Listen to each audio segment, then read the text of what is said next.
Hello, test, test. You hear me okay? Am I yelling? Okay. Welcome all. Thank you for coming tonight. I know we were joking earlier that we're competing with hockey playoffs and some finally shiny spring weather. So thanks again for taking the time to come out. Thank you to those in Brooks. I know we're streaming out there, so welcome also. It's my pleasure tonight to introduce Bill Gordon. He's a teacher and counselor for Elk Island Public Schools, although he confided in me earlier this year that he's semi-retired, so whatever that means. I think he works too much still. He volunteers for the Alberta Coalition for Healthy School Communities, and he's done so since 1944. He also sits as a representative on the Alberta Wellness Fund Grant Review Committee. So he's a former recipient of the ATA Award for Outstanding School Counselor in Alberta. He's actively involved in the promotion of comprehensive school health, not only as an ASH member, but also as a former writer of curriculum materials and as a conference presenter on topics such as power of kindness, positive school or organizational climate, leadership, and outstanding families, which we have the pleasure of hearing tonight. This is my favorite bit. Bill is most proud of being married for 44 years to his junior high school sweetheart, Jean, and of their teamwork in parenting two sons into adulthood, where both have become educators, married educators, and raising Bill and Jean's three amazing grandchildren, all of whom will probably become educators. So please join me now in welcoming Bill.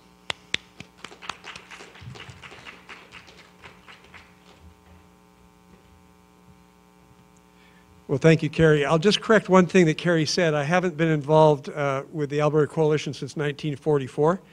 I was born in 1946, but I'm sure 2 years before I was born, I was still thinking comprehensive school health. I'm pretty sure. But I am an old guy. That's quite true, a grandpa.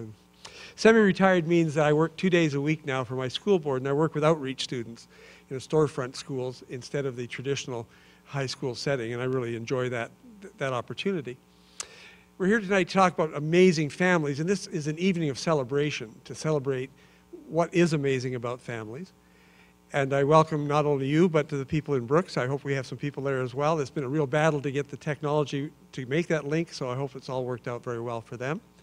I have a question for you. I can't see the people in Brooks and how they'll respond, but how many of you have come here tonight knowing that you already are in an amazing family? You already are in an amazing family. There's not going to be any big surprise to you when I tell you what it is. Okay. So about 80%. The other 20% are looking for the amazing family. They're still kind of on the lookout for it. Okay, that's good. How many of you are early in your parenting? Your children are really young. Okay. How many of you are late in your parenting? You're trying to get the kids the heck out of the house. Okay. All right. Our kids left twice. They're gone now, but it took them 2 tries to make the move. Right, so we have some early parents and we have some people who are later in the parenting role. And what we're going to do this evening is we're going to take a look at qualities that I have noticed in my years of being a parent, but also in terms of being, this is my 45th year of being a high school counselor and teacher, in observing the families of the young people around me and to see what makes them so amazing and so spectacular as families.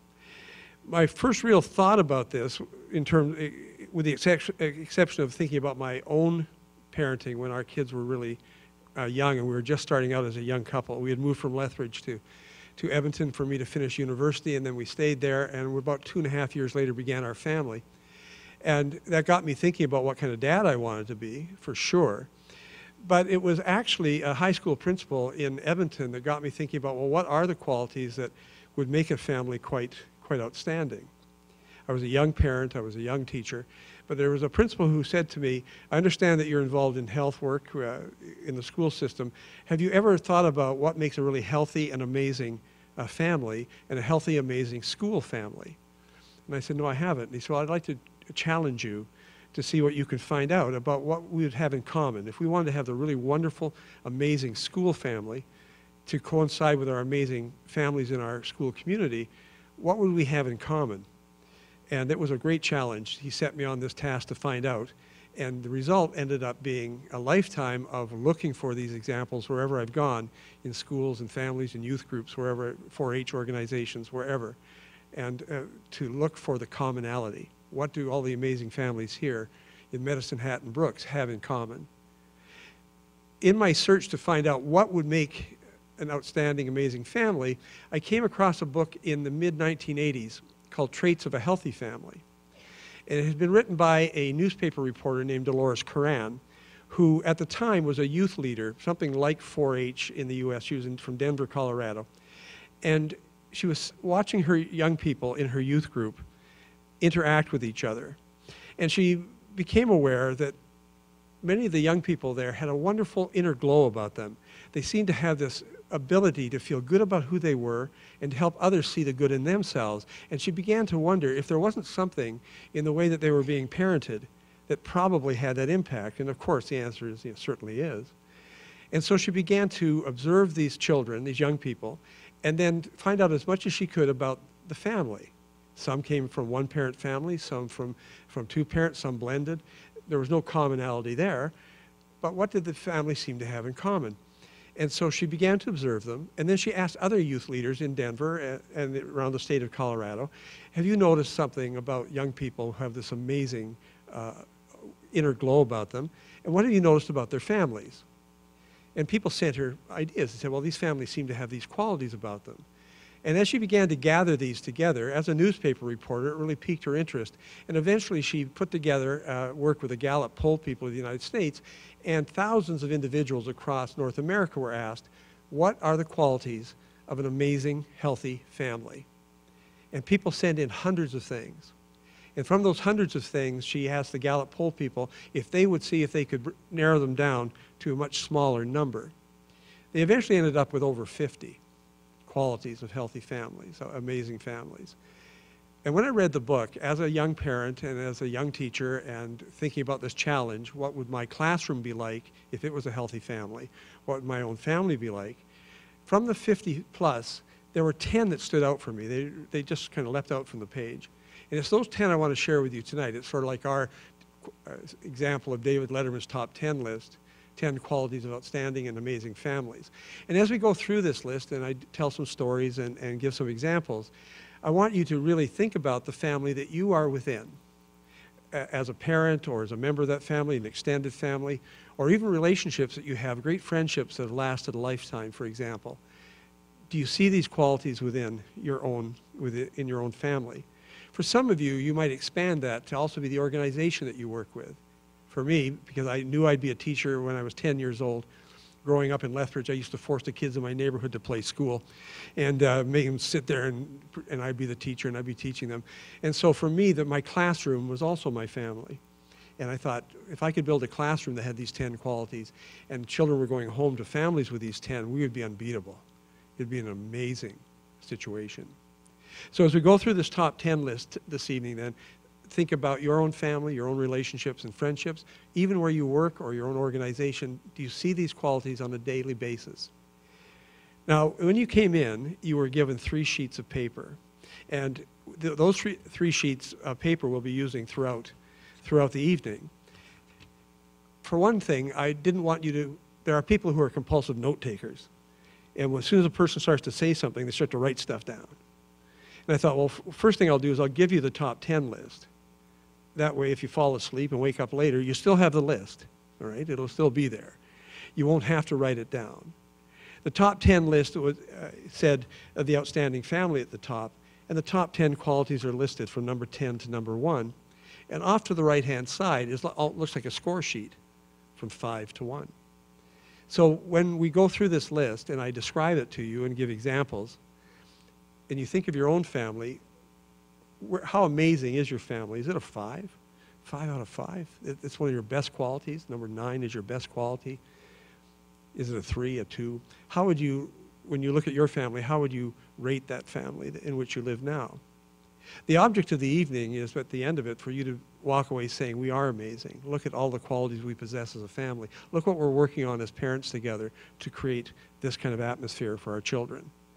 And if there are lots of 5s and 4s, that's great. But if there are 2s and 3s, then the other word besides celebrate is the word initiate, which says, what could we do because we'd love to have more of number 5? What could we do as parents to bring more of number 5 into our family life, for example? The other thing I want to mention in doing this is that the order of this list is a speaker order only. In other words, for me as a speaker, this is the order that I prefer to go through. If I listed something as the 8th most important, but in your mind, it's the most important quality of an amazing family, then it is. There's nothing magical about this list. Number 10 could be your number 1, number 1 could be your number 10. It doesn't matter. They're all equally valuable. But from a speaker point of view, this is the procedure I'd like to go through as we go down the list. So number 10 on the list of outstanding qualities of amazing families is that there's a sharing of a common direction or set of values, and that there's a strong sense of the family virtues. This is what we believe in. This is who we are as a family. Children are the keepers of the values. If I want to know what the values of a school are or values of a family, I just have to watch the children. If you ever watch little children play, they mimic us. And they do all the gestures that they've seen around to make a point. They're always watching. In fact, Robert Fulham, in one of his books, said we should never worry that our children don't listen to us. We should worry instead that they're always watching us. They're always watching. Are we an honest family? Are we a caring family? Are we a family that believes in justice? Do we stand up for the underdog? Who are we? And we watch our parents, not by what our parents say to us, but day to day and how our parents behave and how they act. And so each time that we behave in any sort of manner, our children are watching and they're saying, oh, that's who we are. All right. We're a family that's very assertive. We stand up for ourselves. We stand up for other people who are being abused. That's who we are. Oh, we volunteer. That's what our family does. We're a volunteer family. Because I watch my mom and dad, and they often give time in the community. And so watching children often gives us an idea of what the values of a family are. Our sons are now 42 and 40. So that we're really late in parenting, of course. They're 42 and 40, and I think they passed their adolescence. I'm all excited, all right? But when they were little, when they were 4 and 6, we used to play a game once a week called the Ungame. Have any of you ever heard of the Ungame? Very unpopular. It's Ungame. It has, the thing about the Ungame is it has no finish line. You only play it for as long as you feel you want to play it, and when you're tired of playing it, you quit. No points are accumulated. Nobody goes bankrupt. Nobody wins. Nobody loses. It's an Ungame. It didn't sell a lot for Parker Brothers. You know what I mean? It didn't. It may still be on the market someplace. But the purpose of the Ungame was to listen. To listen. As you went around the board, you'd land on little squares. And the squares, there were only 3 types of squares on the board. One square said, do your own thing. And if you landed on it, you could do your own thing. You could recite a poem, sing a song, do a somersault, answer a question that somebody already had, but you didn't get it. If you landed on it, tell it like it is, you would draw a question card, and you would answer the question card. And there were 2 kinds of cards. There were the easy cards, and there were the hard cards. And the third square were emotion squares, like happy space, sad, worried. And if you landed on that space, and it said that you're on the happy space, was there something that you were really happy about this week, and would you like to tell us what it was? Or if you were worried this week, is there something you worried about this week, would you like to share that with us? And the whole purpose of the game was simply to listen, to communicate. And we started playing that game with the boys when they were 4 and 6.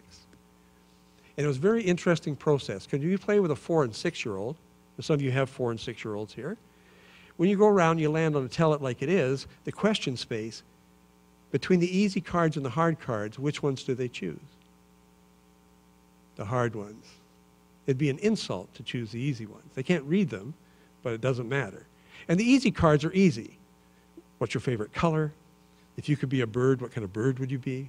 If you could own a store, what kind of store would you own? Sort of like a Barbara Walters interview. It's really, really mild. And the tough questions were things like, define the perfect marriage. Is there a God? You know, so they were not easy. They were tough. So we're playing with Jeff, who's the older, 6, Rob, who's younger. And Rob, the 4-year-old, one day we're playing the game, and he draws a card from the hard pile. He gives it to Jean, my wife, to read. And this is the question. You're walking down the street and you find a paper bag, and in the paper bag there is $1,000. There's no name on the bag. There's no identification. What would you choose to do with the money? It's a values question. Now, if you're waiting for a 4-year-old to answer a values question, you have a lot of time on your hand. You go make a pizza or whatever, have a shower, come back, they'll still be thinking. They'll be mulling it over. So while Rob is thinking it over, in my mind, I'm spending the money. $1,000. All right, down payment on that truck I was thinking about. Get the basement rumpus room, kind of get it started. So I'd spent this money very dishonestly quite a few times in my head. And when he finally answered, he looked at me as if he had some sort of telepathic ability to read minds. And he said, I know what we would do with the money, Dad. We would take it right to the RCMP and turn it in because somebody would be very sad to lose it. That's what we would do, right, Dad? Yes, son, that's correct. Just what I was thinking, yes, indeed. And I thought, boy, Jean is doing a wonderful job of parenting these boys. I'm telling you that. Good thing I'm leaving it up to her, I think. So at a 4-year-old level, he had already determined that we were an honest family, that nobody in our family would steal or keep the money or spend it on a truck. It would be certainly turned in so the rightful owner could find it. And often we think small children don't have a sense of what we value or what we've been teaching them by example, but they do. They're watching. And so really outstanding, amazing families have a strong sense of their values, a strong sense of the virtues, what they believe in, and they communicate by word and deed who they are as a family. So the children know this is who we are. And even though there could come a point in their life as an adolescent where they push the values and they push the boundaries, they always know. They always can come back to a base, a firm base that says, this is who I am. This is how I was raised.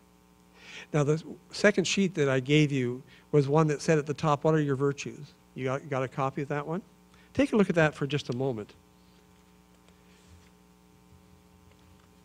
This is intended to be a working sheet, but you don't have to do anything with it if you don't want. I use this with high school students. This is a list of 60 or more virtues that people possess. They're alphabetical, except for the bottom sentence where words didn't fit into a nice, neat list. So words like I'm an advocate, I strive for excellence. This list comes from many, many sources. And you'll notice there are 3 blank spaces, which means if your family's best virtue, your family's best value isn't on this list, take a pen and add it. This is not a list of every value and every virtue that's ever existed. This is just a sample list. Much of the list comes from this book, and it's the only book I brought with me to share with you. It's called The Family Virtues Guide, written by Linda Kavalin Popov. She's a Canadian author. She, her husband, and her brother, who live on Salt Spring Island, wrote this book many years ago on talking to families about how we share virtues with our children. There are 52 virtues in this book, one for every week of the year. And the book is intended to be used by families to talk about virtues, to how do we know we're being caring? What does caring mean? What are examples of how our family cares for ourselves and for others? And so it's meant to be a working book for mom and dad and children to sit down and read together. It is not a heavy book to read. It is meant to be used. It only ever came out in paperback because they never wanted it to be so expensive that people couldn't afford to buy it. First time I saw her was on the Oprah show. She was not a key guest. She sat in the front row and got like 1 minute. But then I ran into her at a conference where we were both speaking on Vancouver Island, and I had a chance to spend time with her and asked if I might use parts of her book to work with high school students who often had a hard time understanding what it meant to say, what are your values, what are your virtues, what do you believe in? And they often got stuck. And I was really pleased when she said that I could use it. And this list that I gave you is the one I use with high school students. The purpose of the list for you as a parent is when you look at that list from accepting down to truthful, what words on that list do you believe are very much part of your family's life? If you were to circle every word on that list that you believe is part of who you are as a family, which ones would you circle? Give it a moment. You don't have to actually do it right now if you don't want, but just take a moment to look at those words and think to yourself, which ones are you really working hard as a parent to share with your children?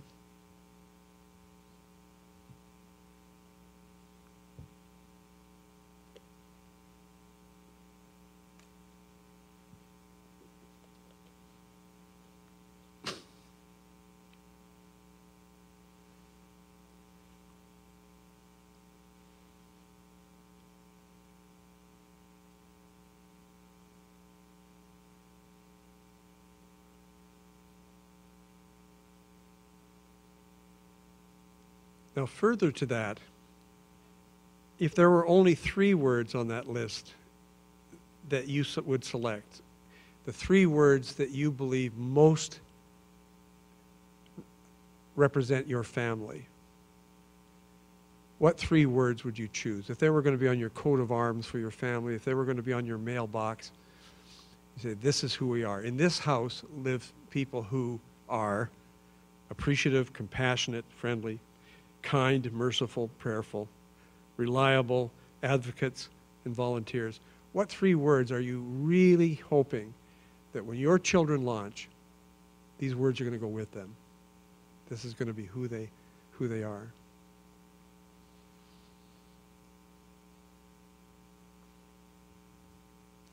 If you're here this evening on your own, your partner is caring for the kids, taking a list home like this and even doing it separately to say, I'm going to circle the words I think we represent, and I'd like you to do that. It's not a competition, but to see how many of those words you share in common, and especially when it came to the 3 words that you would love people to say about your family. That's a family who what? What would 3 words? Sometimes partners are dead on, they are exactly on. Sometimes 1 out of 3. They'll have 1 word in common, but they see something slightly different. If you have children old enough to understand these words, asking your children to circle the words that they believe you are as a family is a wonderful opportunity for discussion. Working with high school students to talk about being the best they could be, and I would often get to the point and say, well, we know about who you are physically and emotionally and socially. And when we get to the spiritually or the virtues and values, they'd often get stuck. They couldn't think of any words. And when I started giving this list and asking high school kids to circle the words that describe them, it was an amazing transformation. And many of the students, for the first time, were able to say, you know, there's a lot more to me than people realize.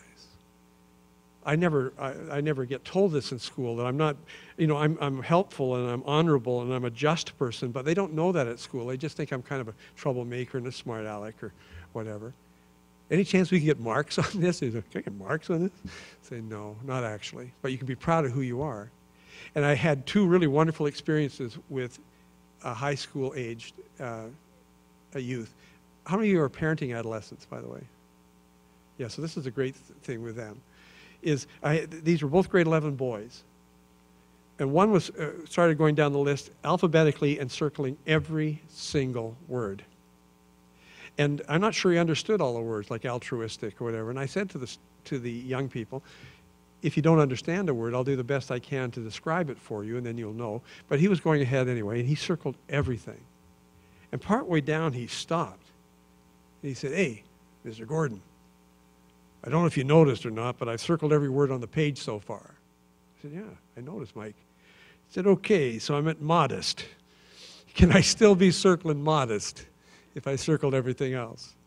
I said, well, yes, you can, Mike, because if you were to say, look at me and all my wonderful qualities, it's too bad about you losers, not so much. But if you're proud of who you are and you accept the other people in this room could be equally virtuous and value-filled, yeah, you could still be modest. You're not going around bragging about how you're better than others. Oh, Grady says, away he goes, circling the rest. But my favorite was a young man who didn't want to do it. In fact, he told me he wasn't going to do it. I'm not doing this. He said, this is stupid. I said, well, that's fine. It's not a requirement. I'm just a guest speaker. It's okay by me. And I knew that I didn't know him personally, but I knew that he was an individual who often was in the office, not to get congratulatory messages, but perhaps sent there for other reasons. And he had a full-time assistant who sat not far away in case he got out of control. And so she was there trying to encourage him to circle something, but he would not. No way, this is stupid, it's stupid. But since I didn't push him, and nobody pushed him, I noticed that eventually he started to look at the words. He looked at the page. And then he took a pen, make sure nobody's watching, started circling some words. I didn't say anything. Good for you. No, that'd be it. He started circling. And then he stopped. He said, hey, what's your name? I said, Bill Gordon. Yeah, whatever. Okay. Are we supposed to ax you if we don't know a word? I said, what? He said, are we supposed to axe you if we don't know the word? And I thought, maybe he's got an axe. Maybe he's got a hatchet. Maybe he's going to attack me. I don't know. I said, yes, you can ask me, and I'll tell you. And he said, okay then, what the beep is tactful? So I described to him what tactful was. He looked at his assistant, who was sitting only an arm's length away. He says to her, nope, not going to be circling that one. I say, no, I don't believe you will. I don't think that will be one of the words on your list. Your teachers would love it to be. I'm sure your parents would love it to be. You're very honest, but tactful is not going to be on your list currently of virtues. So the virtue list or values list is just a way of looking at what it is that you are striving to be for your children, what you're hoping your children will be picking up from you as they watch you go about your daily life. That's number 10 on the list. Number 9 segues right out of that, actually. Number 9 is the teaching of right and wrong by word, and more importantly, by example. That really amazing families practice discipline as opposed to punishment in terms of dealing with issues. Discipline is a wonderful thing. In fact, discipline is esteem building. It helps children build a sense of worth. Because discipline, children need to know where they stand. They need to know where their parents stand. They need to know what behavior is acceptable and what behavior isn't acceptable. And working all 45 years with adolescents, you'd hear an adolescent say, oh, you're really lucky, man. Your parents don't care what you do. But my experience was that they were not the happiest kids. Far happier were the kids who had parents who stood for something, who set certain standards and behavior levels and lines that you didn't cross. Because when you're a teenager, you need people to rebel against. You got to push on something. And if there's nobody there to push on, do whatever you want, it's very uncomfortable. Children need to feel a sense of order in their lives. And discipline, which comes from this word disciple, is teaching and learning, is a very esteem building because it's based on 4 key sentences. And in amazing families, these sentences appear over and over again, even if they're never spoken. The 4 sentences of discipline are, number 1, I love you very much. Or I respect you. If it's a classroom teacher, I respect you as a person. I love you. I like you. I'm glad you're in my class. I'm glad you're in my life. I'm glad you're my child. I love you. That's sentence 1.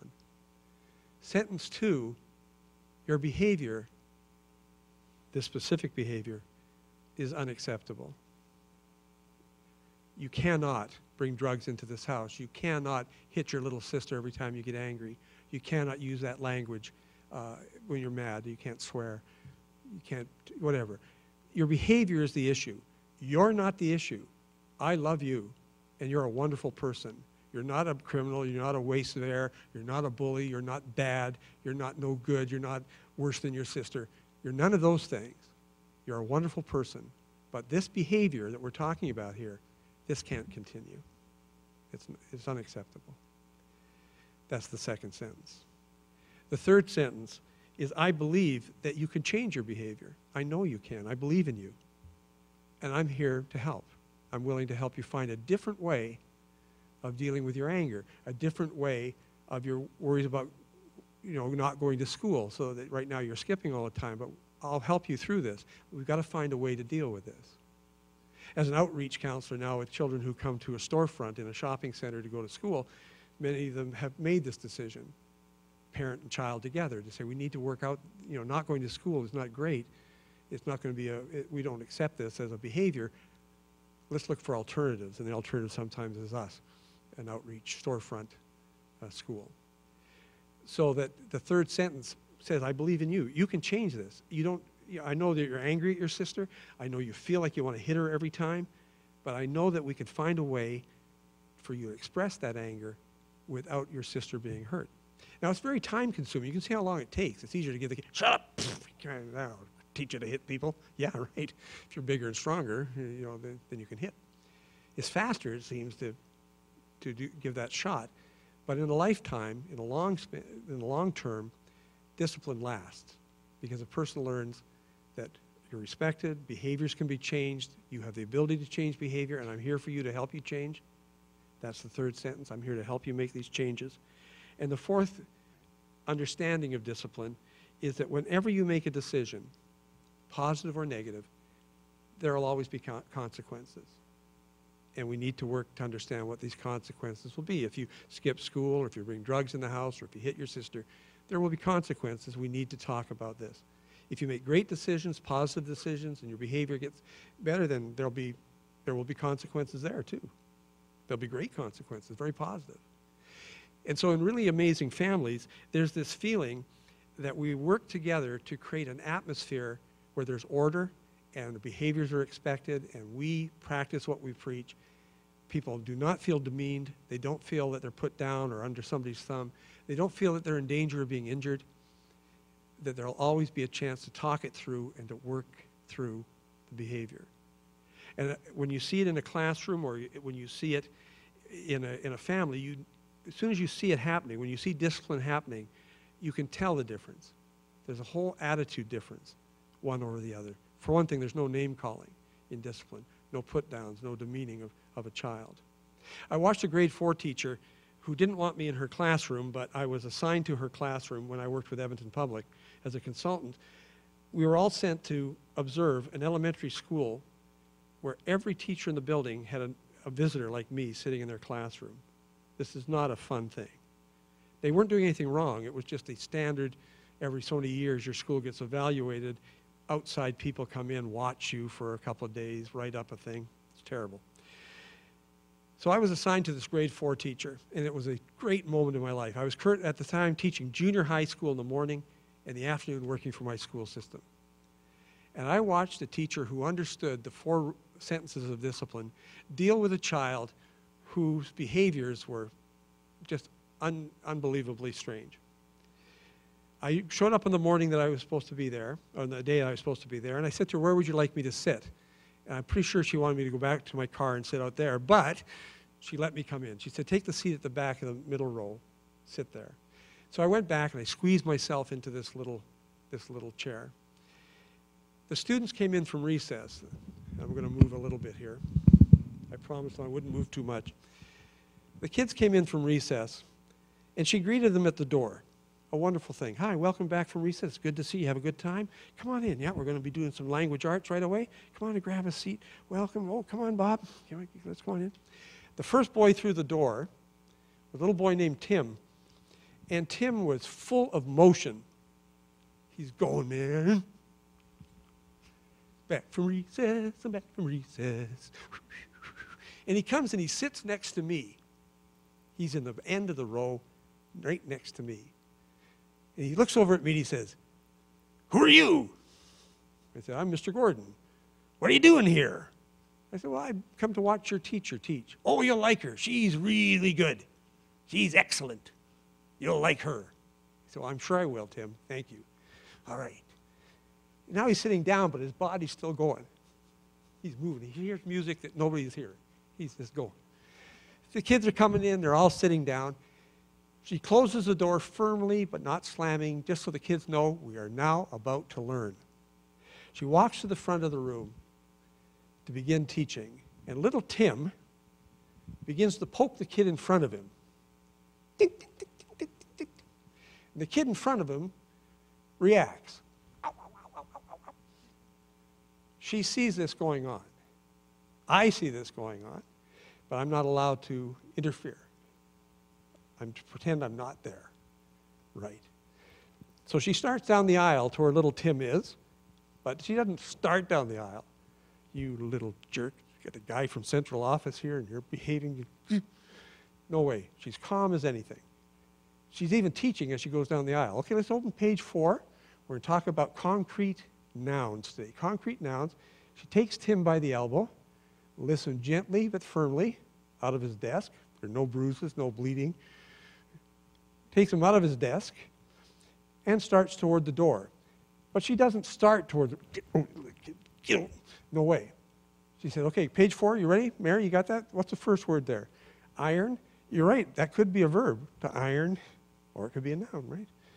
She gets to the door and she says to little Tim, "Tim, I see that you still have some outside behavior left. Please leave it at the door, and when you're ready, come back in." Sure, okay. She comes back across, And Tim's over at the door doing this,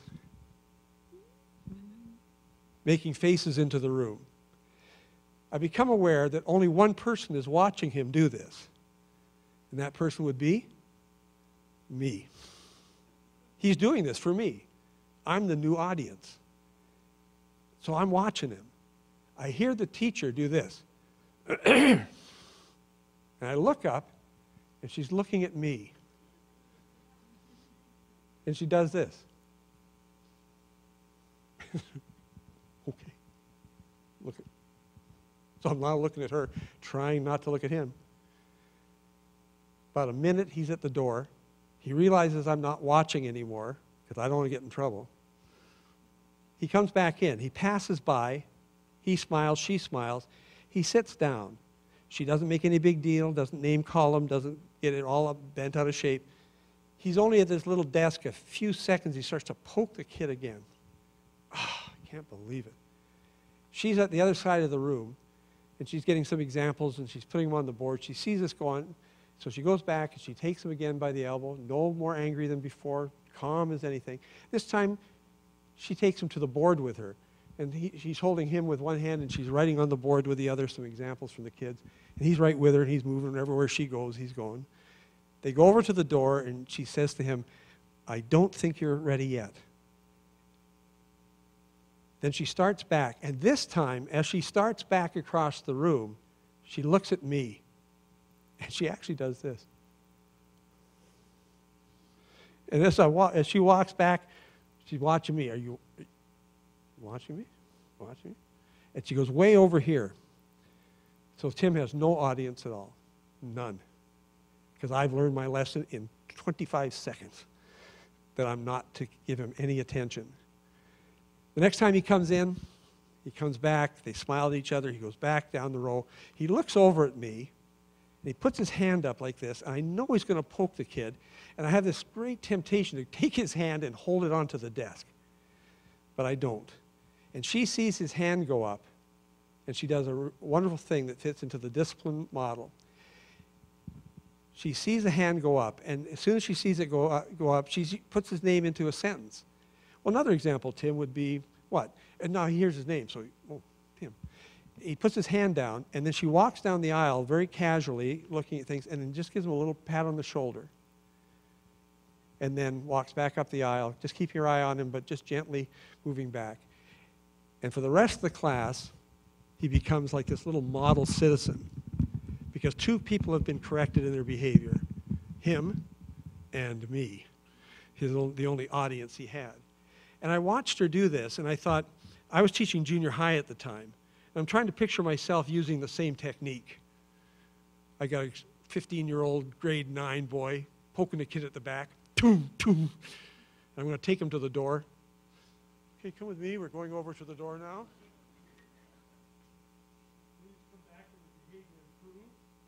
Kid's over at the 7-Eleven. He's gone, man. There's no chance he's ever coming back.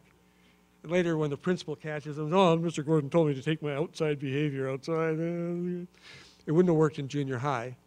But for her, it was her technique.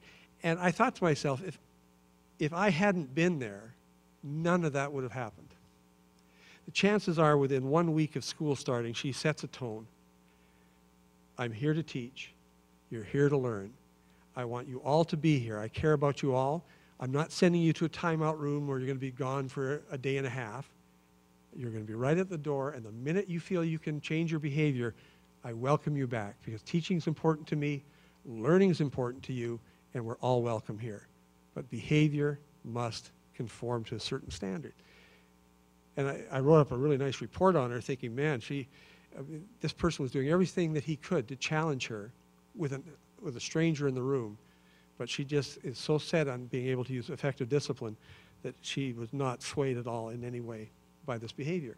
So when you see a parent who's in that same situation, their child's acting up at a restaurant or whatever, and yet they're very calm about it, and they say, I know you wanted that, but it's not happening, and they don't give in, they just say nice and calm through it all, and you think, good for you. You're already setting a certain standard that says, I know you're upset, but this is how things are going to be. So number 9 on the list is that we're teaching our children how to behave, first of all, by behaving well ourselves. I mean, that's really great. We're not name-calling or swearing at them or doing things that we don't want them doing. But also, when things go badly, we never lose the main message, I love you very much. So let's work on this together, because we'll be a lot happier if we can get past these behaviors. Right? Number 8 on the list is a good balance of interaction among family members, time spent together as a group or between individuals. I mean, it's nice when the whole family can do something together, but as your children get older, especially in adolescence, it's more likely that the family's going to be doing separate activities, so you're not always going to be together all the time. This balance of interaction in families, sometimes as parents, we get really caught up in the issue of quality time. Well, we hope you're spending quality time with your children, and then we get all kind of worried about it, you know. Well, I don't know, we're just doing the we together. Maybe I should be reading The War and Peace or something. You know, that'd be really high quality. Say, no. Any time spent with a child is quality time. If you're down on the floor building Lego, that's quality time. If you're doing dishes together, and we often talk about television being the death of the family, I think the dishwasher, it comes a close second. Because without dishwashers, you had to have 2 people at the sink. They may hate it, but they're there for 20 minutes working together doing dishes. Any time that you're with another person in the family and you're talking or even arguing or debating or laughing or whatever, that's quality time. And sometimes the smallest little moments, washing the car together, changing the oil in the car, going to get groceries, cooking together. Our older son is a chef. He works at NAIT as a culinary arts instructor. And our granddaughter, who's now 10, when she was 3, and she would hear him he'd get home earlier than my daughter-in-law, who's an elementary teacher. And so if we were there and he'd be home first and he'd be preparing supper, and she would hear him start to prepare supper, and she'd go grab a chair and pull it up to where he was because she had a role to play. Maybe hers is to scrub the mushrooms or to tear the lettuce or whatever. And she'd pull up her chair and Daddy and I cook together. You think, well, that's wonderful. I mean, it's not a great earth-shaking kind of activity, but it's something the 2 of them shared in common. And sometimes the 3 of them would cook together. Again, we don't have to invent big, gigantic things. They're just the little moments we spend with each other, little opportunities to share a walk or a talk. One of the best things that ever happened for Jeff and I, and Jeff, again, the older son, the one who's a chef, was when he got to high school age, he asked if he could come to the high school where I was the counselor. It was not in the town where we lived. It was the next town over. But I said, well, I can give you very few things as a teacher in terms of summer jobs and stuff. But our school was, you had to apply to go. And I said, well, I'm sure I can get you in. It won't be an issue. And he came to us because he wanted to take commercial food prep, and that became his career. But he also hated the school bus, which he would have to ride if he changed schools. So for 3 years, from grade 10 through 12, he went to school with me each day and stayed until I was ready to come home at night. And we rode back and forth to school, 20 kilometers each way, twice a day for 3 years. And that 20-kilometer drive twice a day for those 3 years was one of the best experiences of our lives. Because I promised I would never talk school. You know, how you doing? What are the teachers saying about you? And I told the teachers, I don't want you to be coming to my office to tell me how my son's doing. If you wouldn't phone me if I worked 20 kilometers away at a factory, just because I'm in the building, it shouldn't put a pressure on him because I'm in the same facility. So we wouldn't talk school, but we'd just talk about the day and what's going on in our lives. And he joined the leadership group where I was the advisor. And so we had that in common. And when he graduated and went on to college, our younger son was just starting high school. And I tried to convince him to come to my high school. But he was a scientific brainiac kind of guy. And he wanted to stay in his own little high school in Fort Saskatchewan. He did not want to commute. And so I really was sad about that because I thought, man, 3 years now are he and I, well, 20 minutes each way, each day, uninterrupted, to just talk and spend time together. When our daughter-in-law came into our lives as the girlfriend, she came and lived with us for a year while she was going to university. And for one university year, I drove her every day to the bus terminal in Sherwood Park where she could catch the bus to the U of A. And for 8 months, my future daughter-in-law and I, 40 minutes a day, back and forth, just driving and talking. And when they eventually decided to get married, I felt that we had already established a bond, she and I, because we'd had that time where nobody else was there, completely uninterrupted, right? So whatever little moments we can grab to spend time with family, either all together, and that's wonderful. It could be planned, like every Tuesday night we have family night, or it could be just spontaneous. Hey, I'm going to go get groceries. Come along with me. Our younger son, who is a university prof in the U.S., he loves to cook. And he takes his son with him when he goes to get groceries. And he's son's 6. And he rides in the cart, and they talk, and they select groceries. And it's just a little dad-son bonding kind of thing they do. And again, very small. It's only a couple of times a week, but it's still their time, right? So you just grab these little moments. Irma Bombeck, in one of her books, once said, if it's a choice between spending time with our children or doing housework, choose the children. Because nobody's ever been on their deathbed saying, please God, more time for dusting. Nobody has ever said that. It has to be done, but not always at the exclusion. The other part of this that's important, if you're parenting with somebody else, some of you may be solo parents and you're parenting on your own, but if you're parenting with a partner, that's one of the most neglected combinations of time spent together as a family is between the adult members.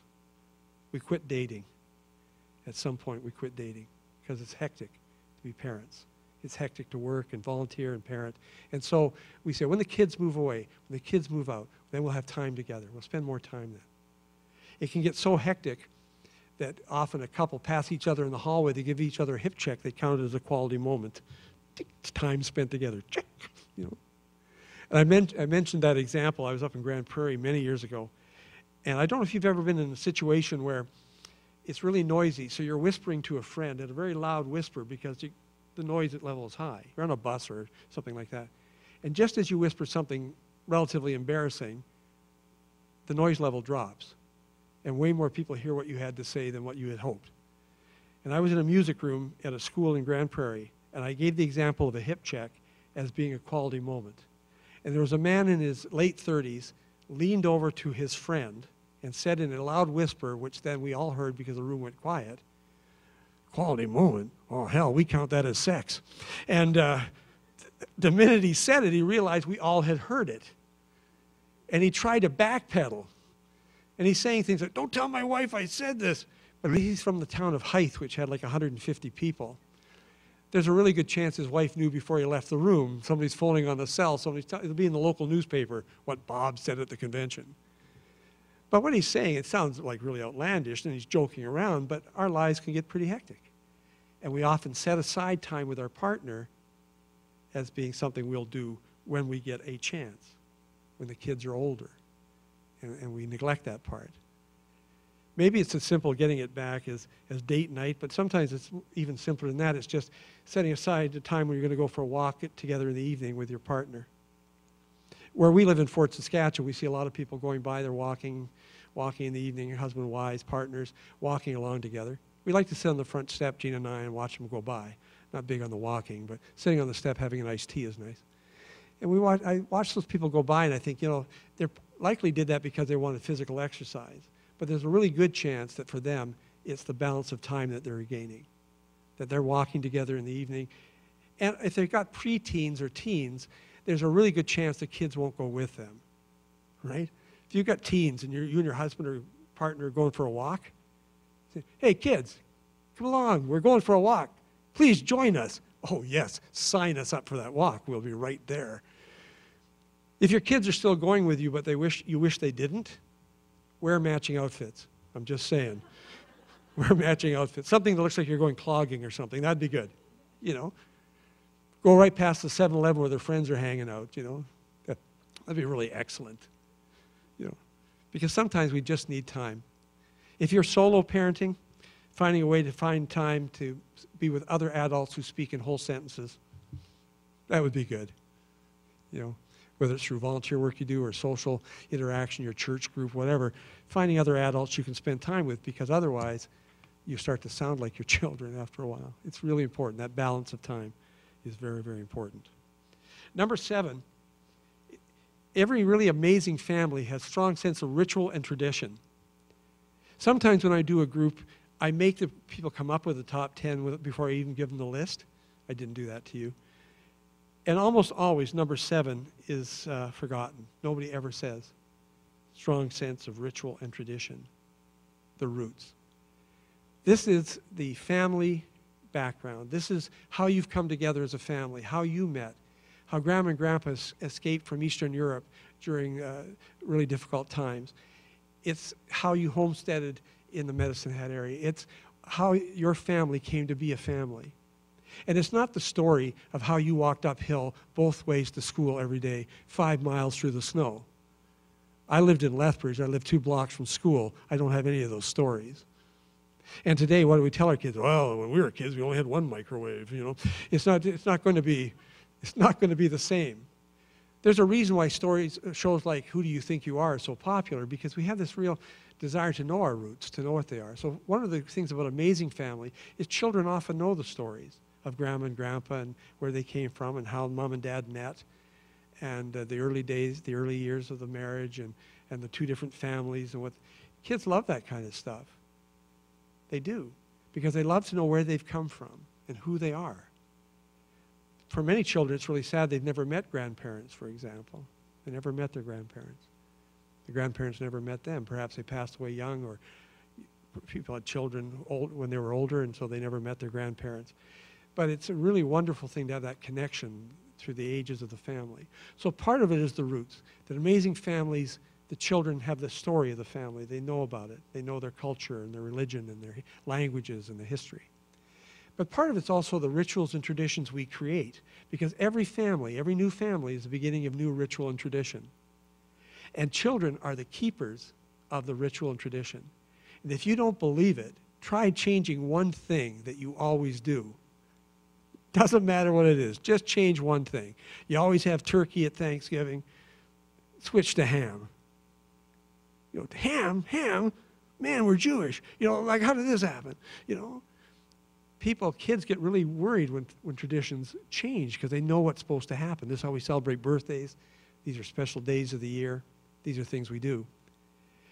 One year, my wife is a really crafting kind of person. She knits and crochets and felts and paints, and I have 0 skills in that field. She's got all the skills in our family. And so we own every copy of Canadian Living that's ever been published. If you need a copy from 20 years ago, I believe we have it. All right? Got that corn chowder recipe we don't want to lose, you know. And one year we got this special edition called Theme Trees for Christmas. Oh, it sounded good. And Jean, who loves theme things, said, we ought to do this. She said to me, I can't cut and chew gum at the same time. But she said, we ought to do this. Look at this. It's musical notes and birds. And we can cut them out. They'll be white, the green tree, lovely white musical notes and birds. So around October, because you got to start this in October, we start to do this craft. Now the boys are in junior high school, and they come home and they see me trying to cut birds out of paper, and they say, what's going on? And I said, your mother and I are starting to build a theme tree. Would you like to help? No. And they said, what's a theme tree? So Jean's all excited. She shows them the magazine. This will be our tree. There's a theme tree. They were horrified. Horrified. Theme tree? Theme tree? What about our tree? She said, what do you mean our tree? Our tree. And they went down the basement. These are 2 guys who never cooperate on anything. They're 3 years difference in age, fight all the time. And they told us once that's what brothers are supposed to do, so leave them alone. Right? So they never cooperate, but this day they cooperate, and they go down to the basement and they get out the Xmas box with all the decorations, and they bring them up. And they open this thing, take the dust off, they begin to go through, and the first thing out of the box is toilet tube Santa. You know toilet tube Santa? You have one of those? Got the toilet tube, got a little cotton batten at the bottom. If you're a new parent, just look ahead. You'll be making a toilet tube Santa. The school will say, please send your toilet rolls to school. We're making a craft. It'll be a toilet tube Santa. Next week, we'll need your egg cartons because we're making ornaments from the egg cartons. Tin can macaroni, we're going to make some pen holders. These are all exciting things ahead. If you're not yet into this, ooh, good news. All right? Crafts. Gotta love them. So they start taking, so toilet tube Santa comes out. Jeff made him in kindergarten. He's now in high school, or grade 9 rather. So he's about to go to high school. What about this? And my Santa. Little cotton's falling off. Next thing out, we got these Play-Doh ornaments. We made them out of Play-Doh or something edible dough that you could bake. Our initials, D for Dad, M for Mom, J for Jeff, P for Rob because the little leg thing had fallen off. You know, what about these? We always put these on. What about this baby's first Christmas? Grandma sent us tears. By the time we got to Christmas, we had this most bizarre tree in the history of trees. There was like this stuff went up the middle to divide the tree in half. And if you came in the front door, you say, oh, look at that, Canadian Living. What a lovely theme tree. I saw that in Canadian Living. Came in the back door, you say, oh, look, kindergarten children threw up on your tree. Look at that. It's amazing. Kindergarten vomit right there on that tree. That's lovely. One year, in his last year becoming a chef, Jeff went to live in Switzerland, do his apprenticeship in just outside Zurich. What an opportunity. December, he wrote and said, I hope you're not messing up the tree with another theme tree. We said, you're in Switzerland, do your own tree. We'll do whatever tree we want here. Oh, he was worried that we're going to mess up the tradition. Oh, no, we'll put his little Santa back on, the whole thing. He has the Santa now. He's got his own daughter. Santa can go on his tree. But ritual and tradition is really important. Children love to know that this is what we do. For any of you who are new in a relationship, like Gina and I have known each other since we went to Hamilton Junior High School in Lethbridge. We've known each other for 50-something years. We've been together our whole lives with the exception of 2 weeks in high school that apparently was my fault. But aside from that, I'm pretty sure it was. Aside from that, we've been together our whole lives. And when we decided to get married, we never thought ritual and tradition blending would be an issue because we were both products of World War II wartime marriages. My dad and her dad were Canadian soldiers from Lethbridge who went overseas to fight in the war. Her mother and my mother were young British women who grew up in the London area, met our dads, fell in love, and we're the product. We both went to the Anglican Church in Lethbridge. We both have Brussels sprouts and roast beef on Sundays. How could we not have a problem with ritual and tradition blending? A very common issue in young couples trying to blend all the family rituals and traditions. But we found out very quickly that there was one ritual and tradition that separated our two families that was really hard to blend. And it's the hugging ritual. How many of you here are huggers? You know you are. You hug people. Hands up, huggers. Question 2, how many of you are afraid of these people? Oh, good. The afraid does outnumber the huggers tonight. This is excellent. You got a fighting chance. This is good. I grew up in a non-hug family. A shot in the arm was a show of affection. Ow, thank you. Yeah, there are no child abuse issues, no social services. Shot in the arm. Hey, Dad. Boom, hi, son. Boom, boom, boom, boom, boom, boom, boom. You know. Nobody's going around all the time, I love you, I love you. It's real. My wife grew up in a hug family. These people are bizarre. They hug for no apparent reason. There's no reason to be hugging. You just came back from the bathroom. We don't need to hug. That's not really an issue, you know. And they're always, I love you, I love you. My mother-in-law is 92, lives in Lethbridge. And my wife right now is Skyping her. I know she is from the hotel here in Medicine Hat. And they'll begin and end every conversation. I love you, Mom. I love you too. I love you. It's what they do. They love each other. They're always in love. Oh, love. And when I meant to meet her parents for real as the boyfriend, I was in grade 11. My parents said, no, make sure you're very polite, shake hands. Yes, I will, thank you. And I had no idea that when you're huggers in the area that there are warning signs to look for that you should be aware of. And I throw this in free to this session. There are 3 warning signs that I think you should be really aware of. First of all, when huggers enter a room, any room, this theater, any room, they enter hug ready. Hey, hey. And if you get between their fingers, it's like the Venus flytrap they lock on. They rock.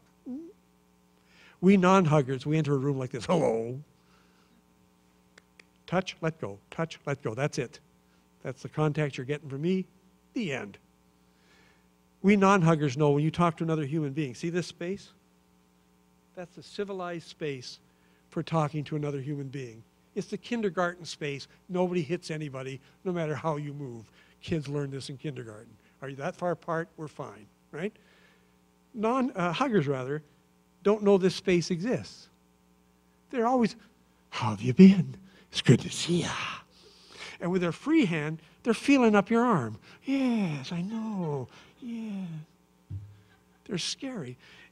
If you can get a hugger to shake hands, which is, you got to be fast. It's like a quick draw contest. Hey, hey.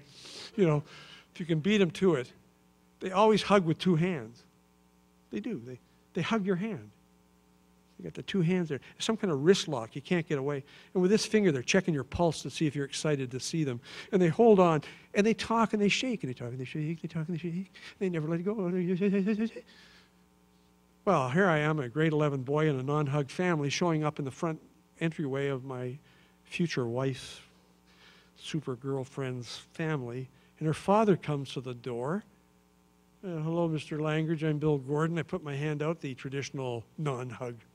And he grabs on with two hands. I've never had this happen. I don't know what I'm supposed to do. What do? I have no clue. And he won't let go. He's holding on. Welcome to our home, son. Son, I'm in grade 11. Grade 11. And I can't. And then he does the most bizarre thing. He reeled me in. And he hugged me. The guy's hugging me. I never hugged another man in my life. I have no clue what body part should be touching here. So I look like every non-hugger in the history of the world. I'm sort of. Then her mother came over and a big group hug. We're all hugging. I'm sweating. When we got married a few years later, the wedding reception was bizarre because we had this whole family of non-huggers marrying into a whole family of huggers. And the whole reception, her family's chasing my family around there, trying to lay these hugs on them. My family's running for their lives. It's just bizarre. Every family has its own rituals and traditions. Perhaps your ritual and tradition is you're all hug family. You're scary as a group. But the rituals and traditions, the things we often don't think much about, are really important, especially to children, because it's a sense of permanency, it's a sense of who they are. Number 6 is that really amazing families have a sense of shared responsibility. It's not girls' work or boys' work. It's not women's work or men's work. The work of running a family is the family work. And so in really amazing families, everybody pitches in. Everybody does what they can in recognizing their age and skill level. A 3-year-old is not going to be doing what an 8-year-old can do. And a 10-year-old is unable to participate in the way that a 17-year-old can do. But everybody can do something. And when children feel that they're part of this, that we're all part of the family, we all work together, and it's because we work together and we all have a role to play, it makes us feel that we're really a part of the family. And when we as parents start that at a very young age with our children, so as soon as they're old enough, they want to do things when they're 3, not so much when they're 13. So if we try to start them when they're 13, they've never had to do anything before, that's a tough one. But if all along the way everybody's always pitched in and helped out, there's that feeling that this is what we do. In our family, we all work together. I met a solo parent, a woman, a nurse, with 3 daughters. And she said at first she tried to do everything on her own all the time. And then she realized that she was just exhausted. So she sat down with her 3 girls and said, these are all of the things we need. We're a family of 4, me and the 3 of you. What can we do together so that all of us are pitching in? And the girls sat down. They said, well, I could do this, and maybe I could get the vegetables ready before you get home, and somebody else will. And they began to just look at it and say, well, as a family, this is what needs to be done. So let's all just do it. Let's all just do it. And in really amazing families, there's that sense that let's all just do it. And let's not worry about gender and whether a girl should do it or a boy should do it. Let's just do this. And I had said that at a junior high school audience in central Alberta one year. And a grade 7 boy came up out of the audience. And he said, I really like that part about amazing families and amazing schools where everybody works like a team. I said, I do too. He said, I'm a farm kid. And when you're a farm kid, you have to work as a team. The whole family's got to work as a team. Otherwise, you're not going to make it. And I said, I've never been in farming, but I understand that to be true, I said. He said, we even have a poem in our family that we all have a copy, and I have a copy here at school that our dad gave us about being a team. Would you like a copy of it? And I said, I really would. And so he went to his locker and he got me a copy, and this is my copy of his copy.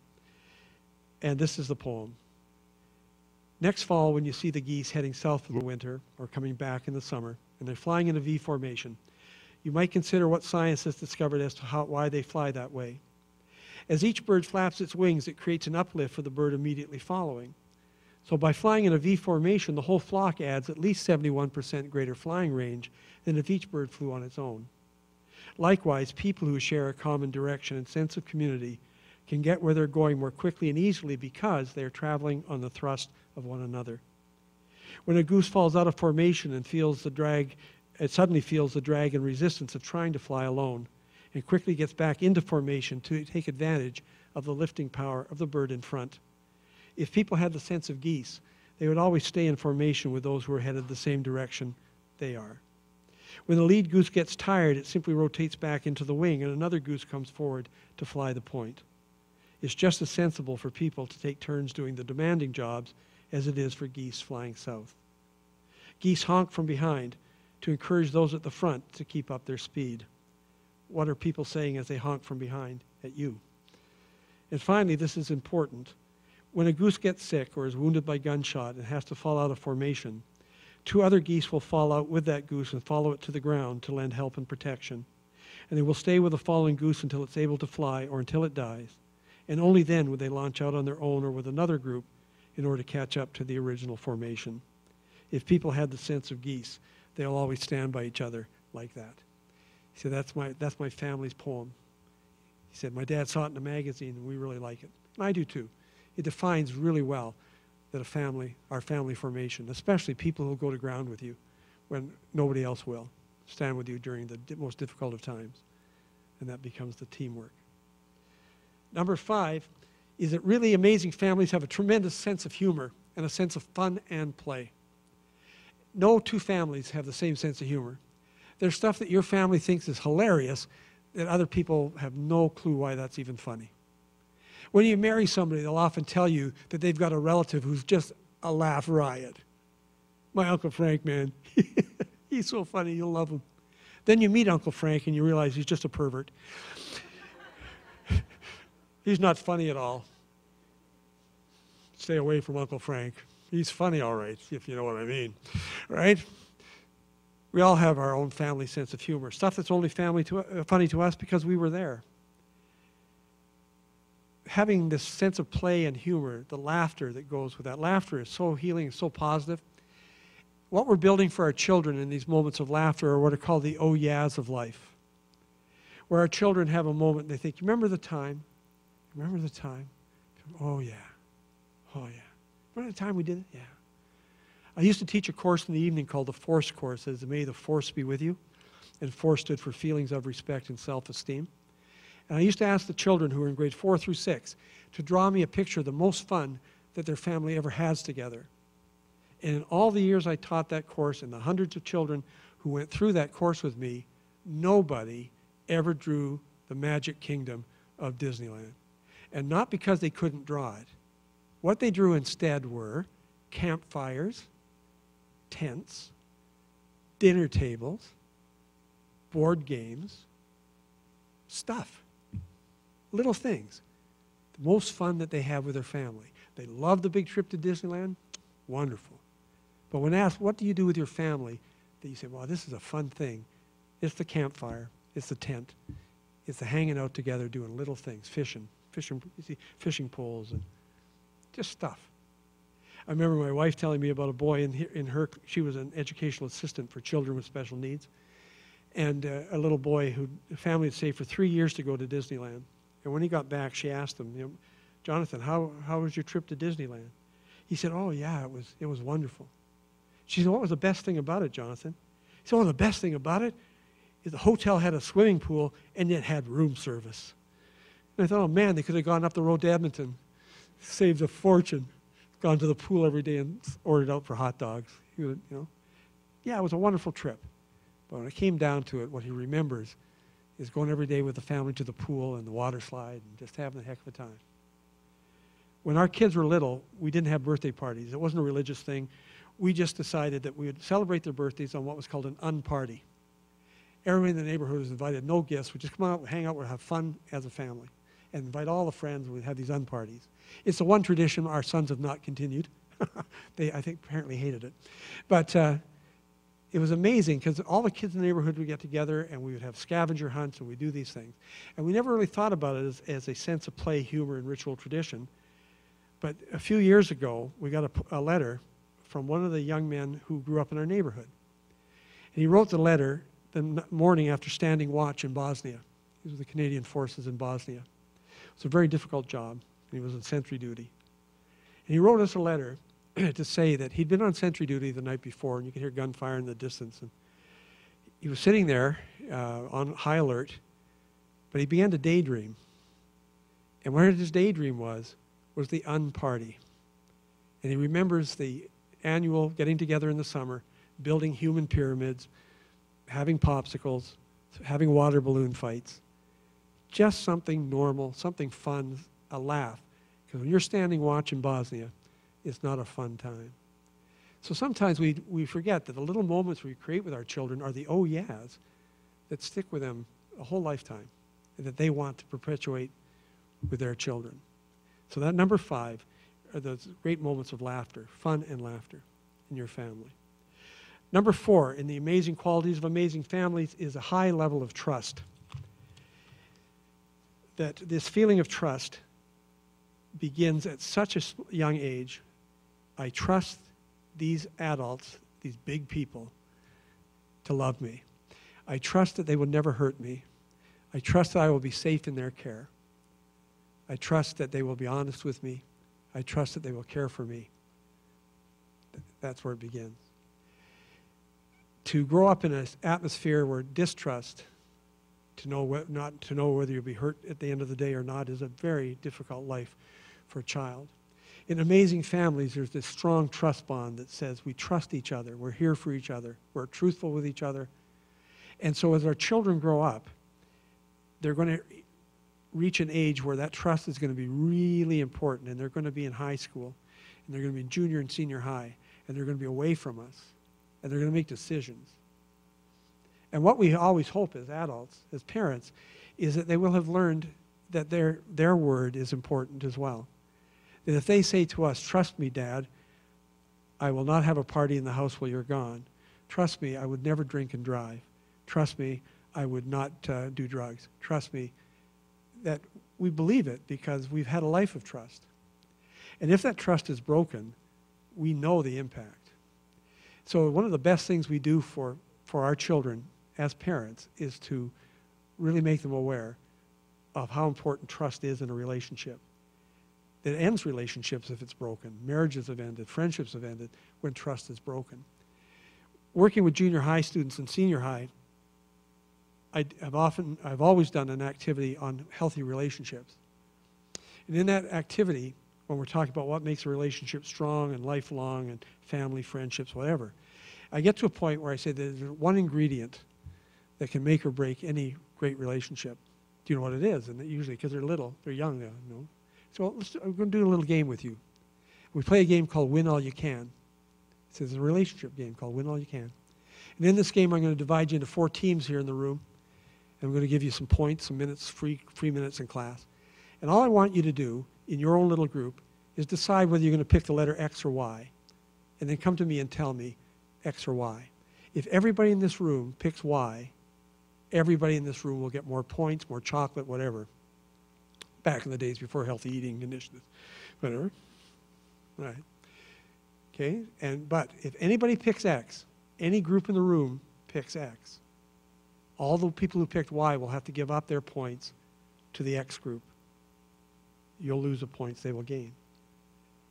If everybody picks X, I will take the points back.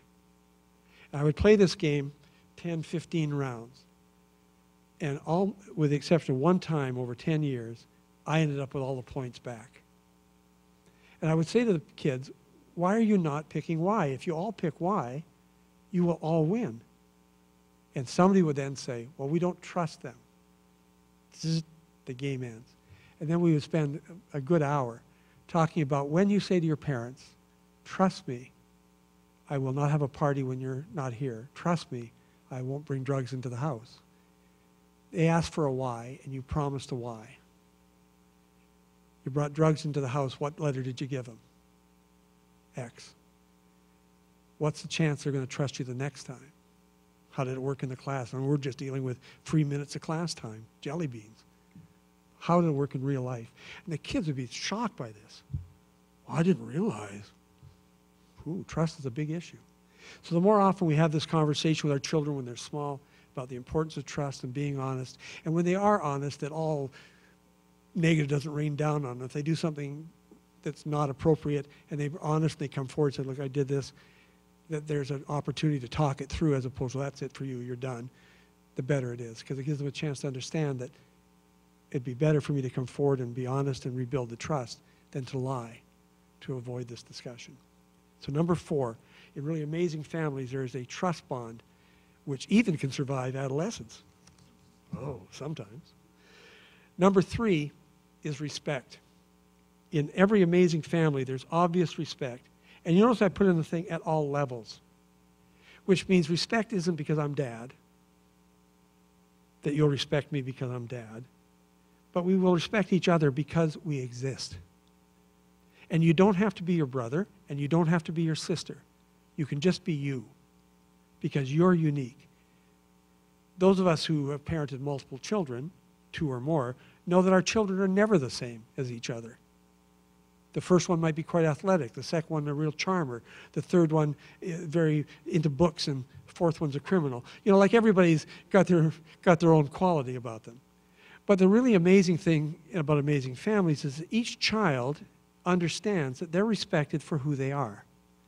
They don't have to be their brother. They don't have to be their sister. They have qualities about them that are worthy of respect, that their family respects who they are. And when they go out into the world, that they deserve to be respected if they act in a respectful way. It's not to be all conceited, I'm better than you, but to understand that, hey, just because I'm this person, you shouldn't disrespect me. Because I'm female, I shouldn't be disrespected. Because I'm 11, you should disrespect me and wait on somebody who's older, even though I was here first. People are worthy of respect. They should be treated respectfully. And so in families where children grow up believing that they are respected for who they are, they don't have to be somebody else. They can just be the best them that they can be. That's a really secure feeling. People like something about me. They respect something about me. It is also really noticeable in amazing families that when children have an issue or a problem, that the parents in amazing families often will respect the young person enough to involve them in the solving of the problem. You know, not that I'll have to solve it for you because I'm older and smarter, so I'll just tell you what to do and then you'll be fine. But actually involve the child in an age-appropriate way in even dealing with their own issues. Well, how would you like to handle that? Well, I can see you're very sad about that. How do you think we could deal with that? So it becomes part of that continuing conversation to respect that person's ideas enough. How do you think we can deal with this between you and I as a parent and child? Again, both as a parent and as a teacher, I used to work with young adolescents to ask what would you like to change about your life, and what's the very first thing you would do differently to make that change? And because, well, I'm only grade 7, you're only 12. And I said, yeah, I know. But if you wanted to change something about yourself, what would it be? And then what would you do differently for even a week to see if that might be the way to go with your change? And I was always amazed at how intelligent and far-thinking these 12 and 13-year-olds were in saying, well, I'd always wanted to be better in math, or I'd like to do this, or I'd like to be a better basketball player, and I guess something I could do differently. And they begin to talk it through. And with encouragement from the teacher or the parent, say, well, let's give that a try. I'm here for you. I'm your support. I'm your ally. And one of my favorite young men was a boy called Mark, and if you're parenting adolescents, you'll appreciate Mark. He was a grade 9 boy whose goal, if he was going to improve himself, would be to get along better with his mother. And I said, okay, Mark, what would you do differently to get along with your mother? And his answer was, well, if my mom would just, I said, no, that's what your mom would do. What would you do differently? Something you'll do differently for a week so you and your mom will get along together. He said, I don't know. He said, keep it very simple, something you feel you can handle. And he came up with this idea. He would smile at his mother once a day. Big whoop. go home once a day. Hey, Mom. All right. For 1 week, 7 smiles. And he came back at the end of the week, and I said to him, how did it go? He said, oh, man, hey, Mr. G, it was great. I smiled at my mom every day. And I said, and? He said, it's excellent. We're getting along a lot better. But better than that. I said, better than that? He said, yeah, it's driving her crazy. I said, that's not your goal. He said, I know, it's like a bonus. It's a bonus. Because on Wednesday, she says to him, what's going on? Why are you smiling all the time? And he can't say, well, it's a homework thing I'm doing for school. He just has to smile. Nothing, I just smile. So he said, what if I wanted to keep going? Should I keep going? I said, yeah, sure. He said, okay, next week I'll smile twice a day. Drive her twice as crazy. And the third week, he said, I'm going to do another week. And I said, all right, but my little advice, don't smile at your mom 3 times a day. She's going to think you're on drugs. All right? Give up a fight you have with her. So he gave up a fight. Every night they would fight over where he took his shoes off when he came in the house. So for 1 week, he took his shoes off without fighting. By the end of the third week, he said, my mom's way nicer than she used to be. He has no clue what he's doing. Of course his mom's nicer. She's getting 2 smiles a day, and he's taking his shoes off without a fight. It's the beginning of a beautiful friendship. At the rate he's going to be 27 by the time he actually gets along with her. But at least he got this sense, I can respect my decision making. I can make a change. I could be different. And so when they get that message at home as well, I respect you. And this is what I love about what you do. And if they have an issue, to respect them enough to say, well, let's talk about it. How do you think you might handle it? What have you tried so far? How can I assist you? Instead of rushing in to solve it for them. I'll solve it for you. Just do this, you'll be fine. Why not give it a shot? Respect their intelligence, see what they can do. The top 2 qualities of outstanding families go together so closely they're almost like one. Number 2 is love. Moments of affirmation, acceptance, and friendship. The feeling that somebody loves me. I may not love what you've done, but I love you. And making sure that on a regular basis, the people around us know that they are loved by word and deed. Whether you're a hugger or not is irrelevant. Do they know that they're loved? The third sheet that I gave you, which has a bunch of circles on it, is actually a homework sheet. Like you're going to do it and like I'm going to check, right? Last time I was in Medicine Hats a year ago to speak to city employees. The odds are I won't be back to check your homework anytime soon. This is a homework sheet that combines number 2, love and affirmation, with number 1, communicating.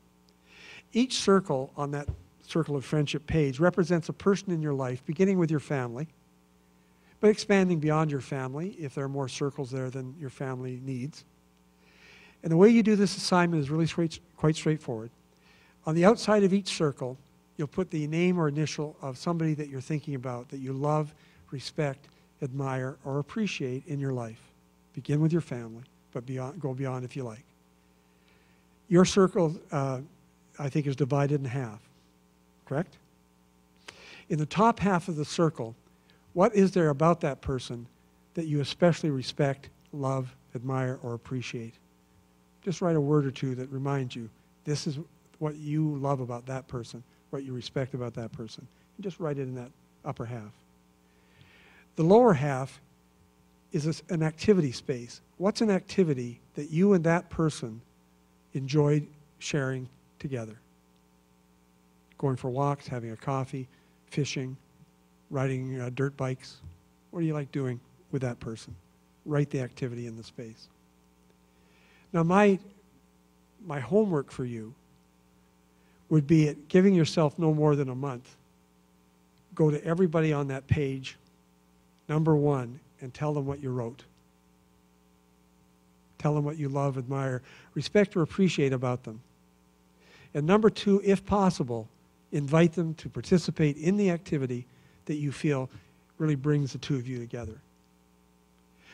A student of mine many years ago wrote in a daily journal to me, Mr. Gordon, sometimes I wish my dad would take me to the dump. And I read it because I'm a suicide intervention counselor. And I read it as a suicide intervention counselor, and I was horrified. He wants to be thrown away. He wants to be taken to the dump. I wrote back, I'm really upset to read this. Come and talk to me about this. We need to talk.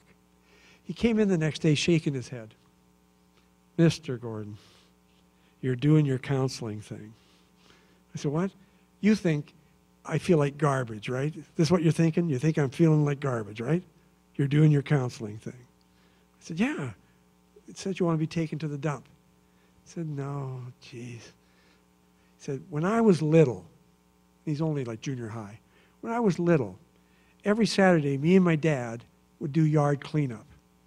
We'd trim branches, we'd rake leaves, we'd do stuff. And when we were all done, we'd put it all in a little trailer, we'd take it to the dump. And after we'd go to the dump, he'd take me to the Dairy Queen, and we'd have a little sundae, and we would just spend the day working together and going to the dump and having ice cream. But in the last couple of years, my dad never asked me to go to the dump. And I really miss it. I said, well, have you ever said to your dad, hey, Dad, can we go to the dump? He said, oh, no, I couldn't do that. I said, here, you got your dad, who's probably thinking you're a teenager now and you don't want to go to the dump, and there's you wishing your dad would take you to the dump, and neither of you is communicating this. Your dad's probably as sad as you are. Just ask your dad about going to the dump. And if you don't want to go to the dump, skip that whole thing. Just go for ice cream. Just skip the whole dump part. Invite your dad to go for ice cream. Because that communication between the two of you is what's missing now. And you had an activity that you enjoyed, just the two of you. And there was great love and affirmation between the two of you. You spent the day laughing and working together. And you haven't done that for a year. You got to get it back. You got to get it back. So that little assignment puts in front of you, these are the people in your life that are important to you. This is how you feel about them. This is what you respect and love about them. This is something that you may enjoy doing with them. So you really owe it to yourself for number 2, for love, affirmation, acceptance, and friendship. And number 1, to communicate, to do your homework. I've done this as an assignment where I forced myself to do this. And when I did my circles, the last person on my list that I got done was my father. Now, I told you our relationship was a shot-in-the-arm relationship. When he was 80 and living in Lethbridge, and we were living up north in Fort Saskatchewan, I made up my circles, and I put my dad in there. My mom had passed away many years before. And my wife said, what are you doing? I said, I'm doing a little assignment that I do with kids, but I haven't done it myself, and I'm being kind of a hypocrite here. So I'm going to do my own assignment. She said, what are you writing in your dad's? I said, I'm writing the phrase, I love you. She said, what? Have you ever said that to your dad? I said, not since my mom died. She said, and you're going to tell him now? I said, well, he's 80. I might run out of time. He lived to be 89. So I'm going to phone him. So I phoned him. It was the most bizarre homework assignment, the history of homework assignments for me. I phoned my dad. The phone rang like a dozen times because he wouldn't wear his hearing aids. He sees it vibrating. He picks up the phone. I hear, hello?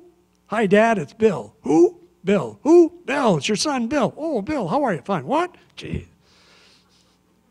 What's the weather like up your way? Because we live down here in Medicine Hat and Lethbridge, Edmonton, and it's not up. It's up there. Oh, it's cool up here. Oh, we're getting a nice warm day down here. Oh, good. What are your crops like, he says to me. I don't know. I'm a high school counselor. We got no crops. I live in Fort Saskatchewan. We got the big Shell super upgrader oil. We killed all the crops. We got no crops. My dad was a letter carrier for 40 years. He's got no crops either. I said, oh, we got the good corn in Tabor this year. So we'll wait for the trucks. My wife held up a sign, Dad, comma, I love you. She's been listening. I haven't said this. That's why I called. I said, okay, shut up. I'm doing it. Hey, Dad, listen. I just phoned to tell you that I love you. What? I love you. Speak up, son. I'm having trouble on the phone here. Can't hear you. What are you saying? Oh, man. Dad, I love you. And all of a sudden, at the other end, it goes dead silent. I think I killed him. I killed the old guy. He attacked beaches in Europe. He rolled a grain truck down by Warner during the Depression. He survived 3 marriages. I killed him with I love you. That's what huggers will do. Man. But luckily, I was wrong. His voice came back on, and he says, you love me? Yes, Dad, that's correct. And here's his next line. Are you sick or something? Yes, Dad, terminal. I got a few seconds left. No, Dad, I said, I'm fine. We're all fine. And for my father, this is quite a defining moment because at the other end, he's got to respond somehow to this. Thank you. Like, what do you say? So at the other end, it sounds like a car that will not start in the winter. And my dad's at the other end. I hear this. Well, son, I love you too. Okay, Dad, bye. Oh, geez, I hang up. And the next time I went to Lethbridge, we almost hugged. It was really close. It was like a sideways, hey, Dad, we'll never speak of this again. Here I am. But I felt great because I had finally done the number 2 and number 1 homework. This is how I felt about my dad. He's 80 years old. I've got to have this communication with him that lets him know this, because if I don't and something happens to him, I'll be among the hundreds of people who say, I wish I'd had time to tell him how I felt. So I encourage you to do the friendship, circles of friendship, and tell everybody in your life how you feel and participate in some activity with them. The number 1, the last little bit I want to share with you, it says a strong communication, especially the feeling that if you need to talk, somebody will listen to you, is an amazing gift. I'm shocked that I spent 25 years to be paid to be the official listener to a group of students in high school. That somebody would give me a salary, so I'd have an office, so if somebody needed to talk, there'd be somebody who would listen. And more than once I had teenagers come into my office who said this in their opening: nobody ever listens to me, and you're only listening because they pay you. And there's no point in me arguing with them about it.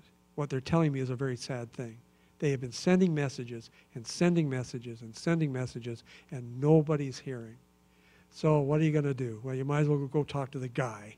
He's got an office, and he'll have to listen, because that's why he's being paid.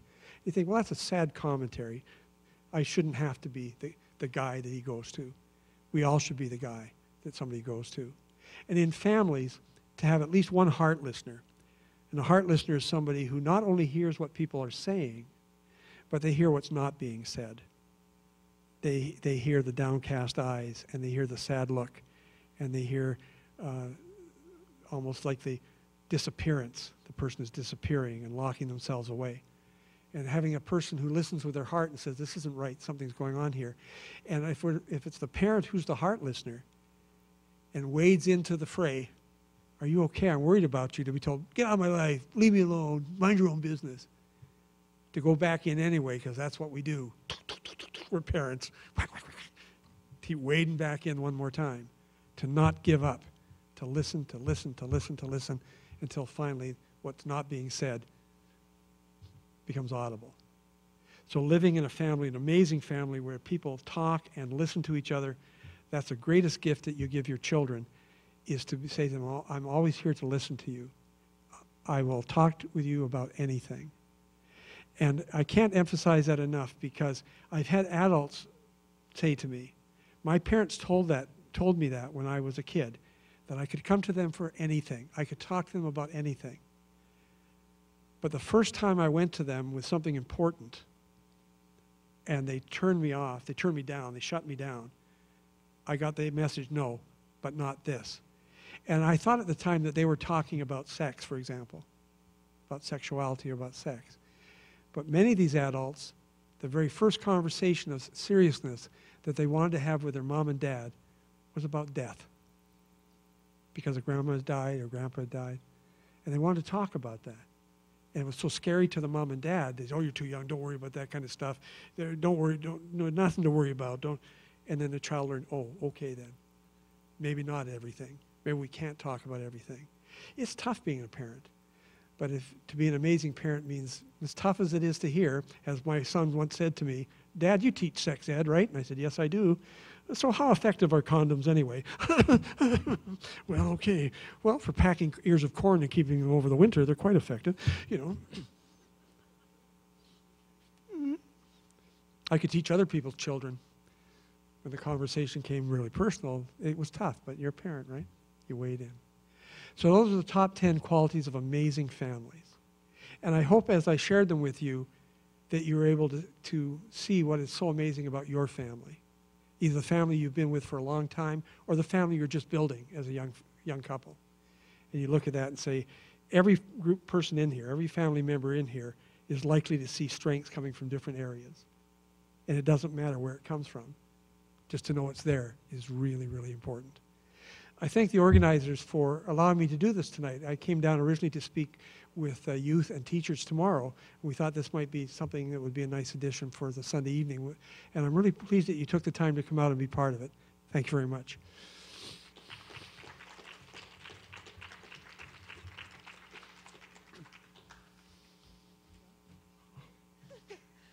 I really was tempted to hug him there, but I know how he feels about that. So with all sincerity, thank you very much for coming out to share your experiences, both personal and from the people whom you've known. I think hopefully we'll be able to take these back and identify in our workplaces and our families and our social settings what qualities we have here that make us amazing. And yeah, I think we've got some tools to do that. So thank you very much for coming, and thanks, Bill, again for speaking.